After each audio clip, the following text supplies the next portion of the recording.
gathering, isn't it? Bleachers, flags, bunting. It could be any kind of a civic ceremony, I guess. A 4th of July celebration, a Founder's Day, or maybe just a graduation. But then, these fellows look like they've already graduated. Why, of course they have. Graduated and got their diplomas as some of America's favorite entertainers. Frank Sinatra, Dean Martin, Sammy Davis Jr., Peter Falk. They're here not for a 4th of July ceremony or a graduation, but for a cornerstone laying that is one of the grimly funniest scenes of their new movie, Robin and the Seven Hoods.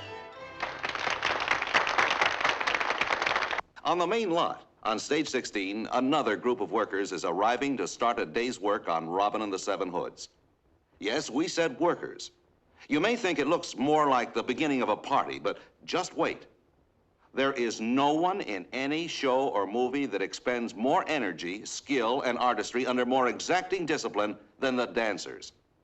These girls have already worked grueling hours of rehearsal and will work more now under dance director Jack Baker.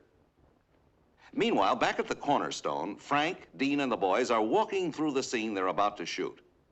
Director Gordon Douglas sets the movements and walks out the action so that everyone on the set, from cameramen to extras, knows exactly what is going to be required. This entrance, exchange of dialogue and exit must look casual, extemporaneous, and natural as life on the screen. But making it look easy is hard.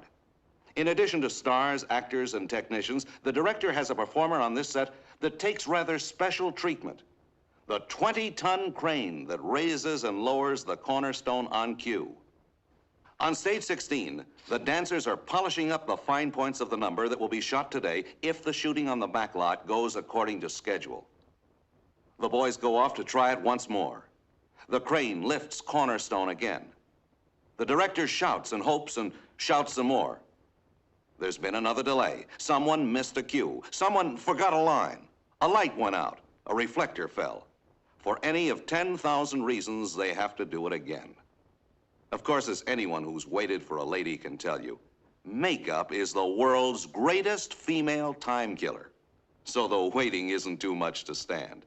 You can always trade eyebrow pencils or try one of the other girls' lip liners. And that's the way it seems to go for hours. Rehearse and shoot. Wait some more.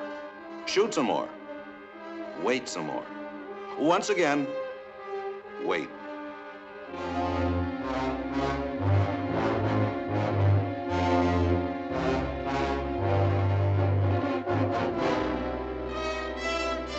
Quiet on the set. What's this? It has all the signs of a final take.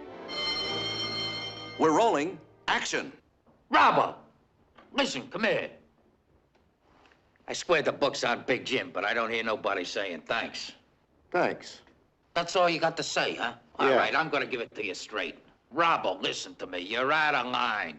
Now get back in line. Otherwise, I'm gonna have you hit. If you have to have me hit, you have to have me hit. That's it. Credit. Everyone's happy. The stage is alerted that the company is moving in. Immediately, the atmosphere changes. Actors, dancers, and atmosphere players are in their places as camera angles are chosen and lights set. Our dancing girls are on their starting marks, limbering up like a team of Olympic acrobats. It may not look so glamorous, but every dancer has suffered enough strain in even a short career to have learned the value of a warm-up. Dean Martin arrives in his wardrobe change and is greeted by friends.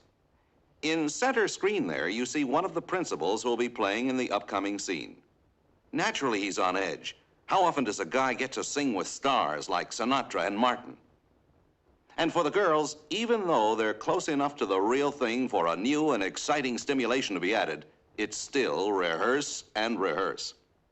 This is one of the important musical numbers of the many in Robin and the Seven Hoods. It's called Charlotte Couldn't Charleston. Assistant directors are busy placing actors and extras.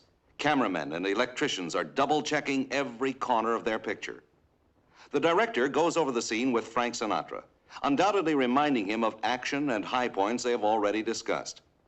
And speaking of the real thing, Our little dancer gets a few very valuable pointers and a word of encouragement from that singer who's going to be harmonizing with Messrs. Sinatra and Martin. The one, the only, Mr. Bing Crosby.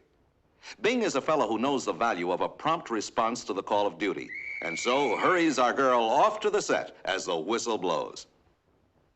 It's more rehearsal, but this time closer to the take, because Frank Sinatra is in the walkthrough.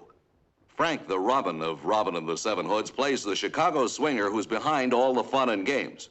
Of course, you realize he takes from the rich only to give to the poor. They say that the biggest fans of all are the performers themselves. Our dancers are no exception.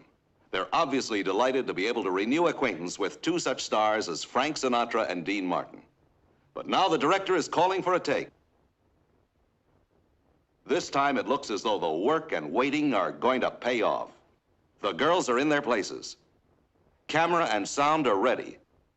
And here's just a little bit of what all the fuss is about in Robin and the Seven Hoods. Though she came from Charleston, Charlotte couldn't